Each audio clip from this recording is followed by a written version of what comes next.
Hello les voyageurs! Après avoir passé un mois en Irlande à parcourir l'île d'Émeraude en camping-car, je vous partage mon périple à travers une série de vidéos. Pour ne rien louper de ma balade irlandaise, abonnez-vous à ma chaîne et pensez à activer la petite cloche pour être prévenu de mes futures publications. Alors, prêt pour l'aventure? Générique!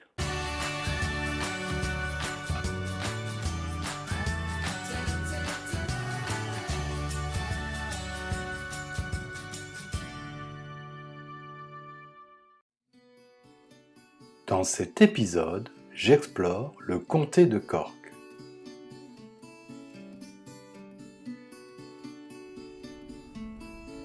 À peine débarqué du ferry, je visite le Blackrock Castle, un superbe château fort du XVIe siècle bâti pour protéger la ville de Cork des assauts des pirates.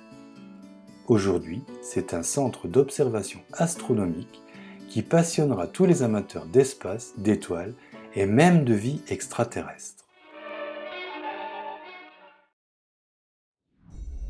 Je poursuis ma route pour aller visiter le château de Blarney. Le lieu est surtout connu pour abriter la pierre de l'éloquence.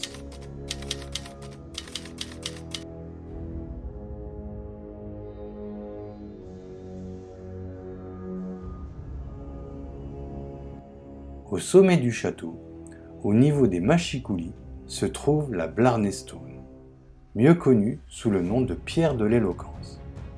Les visiteurs se suspendent à l'envers, au-dessus du vide, pour embrasser la pierre qui est censée donner le don de l'éloquence.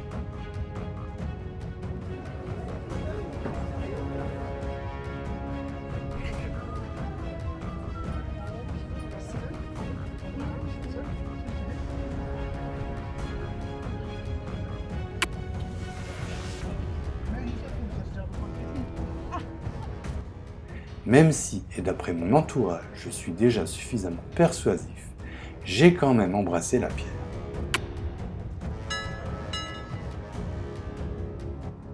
Depuis le donjon, j'ai une vue imprenable sur le parc et les jardins.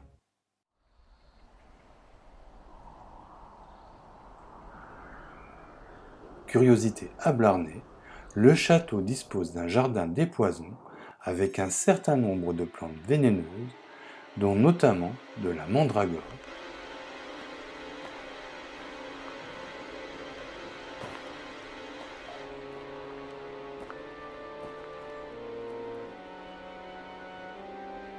du cannabis,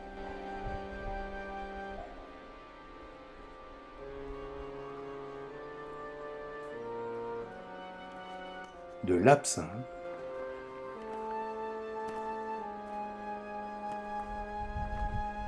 du pavot,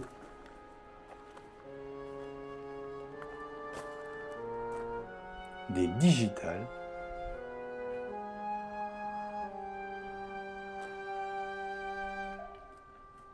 et de l'aconite.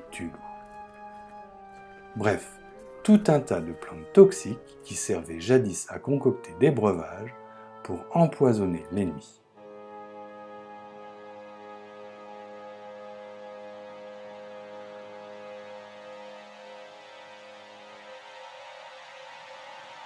Un peu plus loin, le coin des plantes carnivores.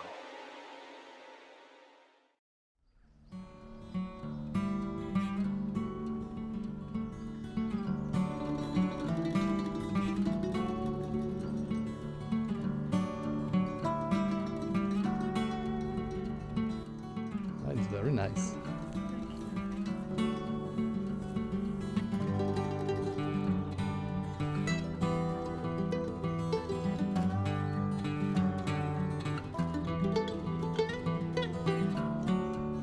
Je poursuis ma balade dans le parc jusqu'à Blarney House, un manoir de la fin du XIXe siècle, encore aujourd'hui habité.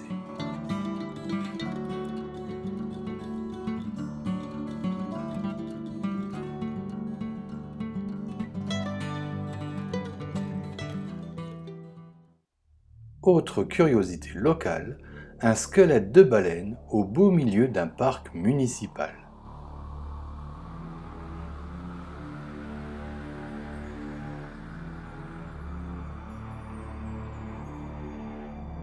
Le 15 janvier 2009, une baleine de presque 20 mètres s'est échouée sur la plage du petit village de Kilbrittain.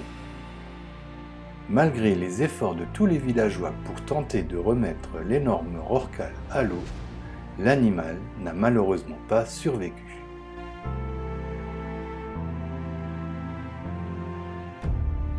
Premier bivouac irlandais sur les hauteurs de la péninsule de Seven Heads.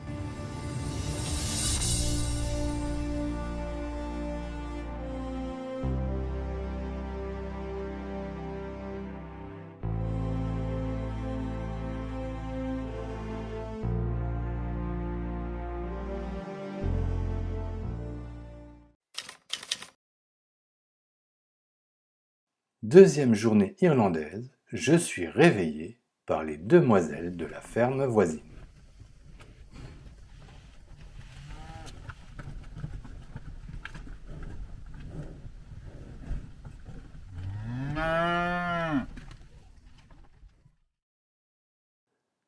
Arrêt à Drombeg pour voir l'un des cercles de pierre les plus célèbres d'Irlande.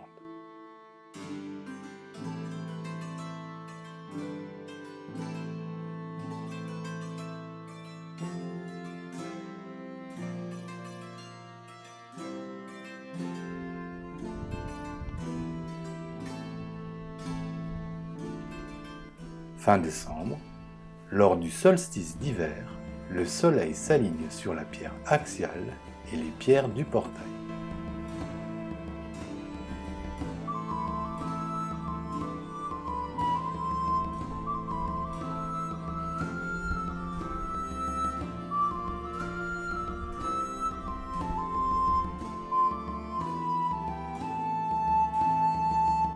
Sur le site, je peux voir quelques vestiges d'habitation datant de l'âge du bronze. Mon voyage au temps mégalithique se poursuit à Altar et son spectaculaire dolmen, construit face à la mer à la fin de l'âge de pierre. Son usage rituel s'est achevé avec l'arrivée du christianisme, mais au XVIIIe siècle, le tombeau a été utilisé comme autel par les prêtres qui était interdit par la loi de dire la messe dans une église. Je poursuis mon road trip sur la Wild Atlantic Way, l'une des routes côtières les plus longues du monde. J'arrive à Mizen Head, le point le plus au sud-ouest de l'Irlande.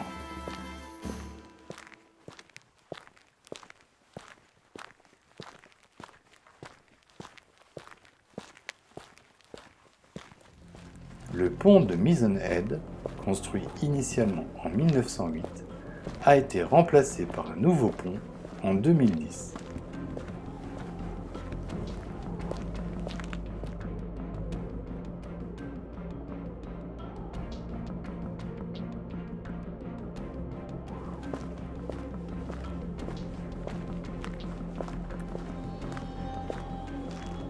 D'une portée libre de 50 mètres, son tablier enjambe une gorge marine à plus de 45 mètres au-dessus de l'océan. Impressionnant! Mizen Head est un site riche en histoire maritime. On peut y visiter une station météo, une station de signalisation et un phare.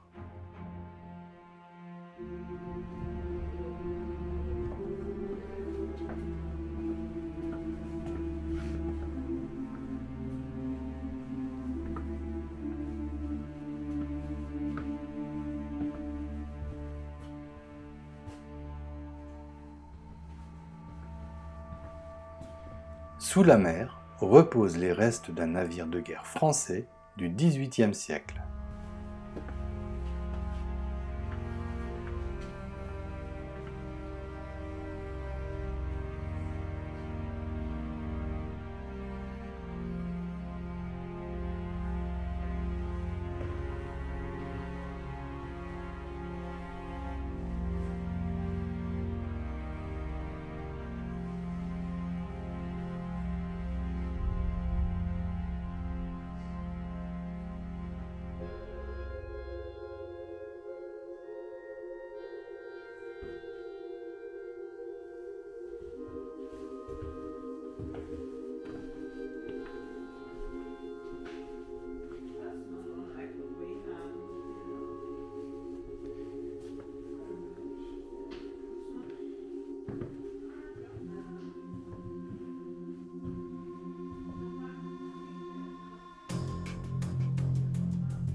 Le lieu abrite une multitude d'animaux sauvages.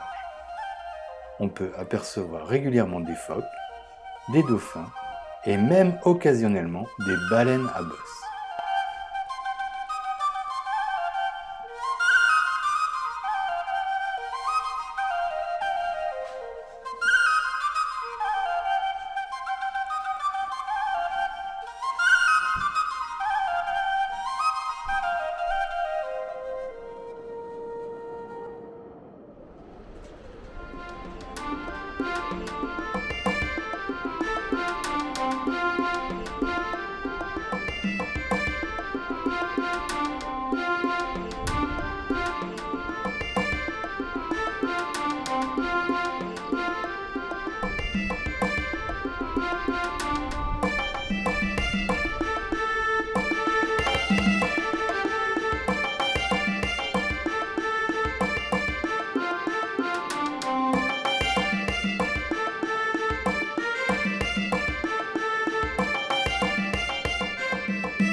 Bivouac ce soir avec vue sur l'océan.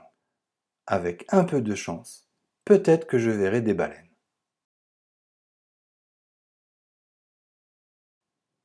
Dans le prochain épisode, je parcours l'anneau du Kerry et je continue mon road trip sur la Wild Atlantic Way. D'ailleurs, pour ne rien louper de ma balade irlandaise, abonnez-vous à ma chaîne, activez la petite cloche pour être prévenu de mes futures publications, et si cette vidéo vous a plu, n'oubliez pas de la liker, de la commenter et de la partager. Alors, en attendant de vous retrouver pour de nouvelles aventures, n'oubliez pas, le monde appartient à ceux qui le parcourent.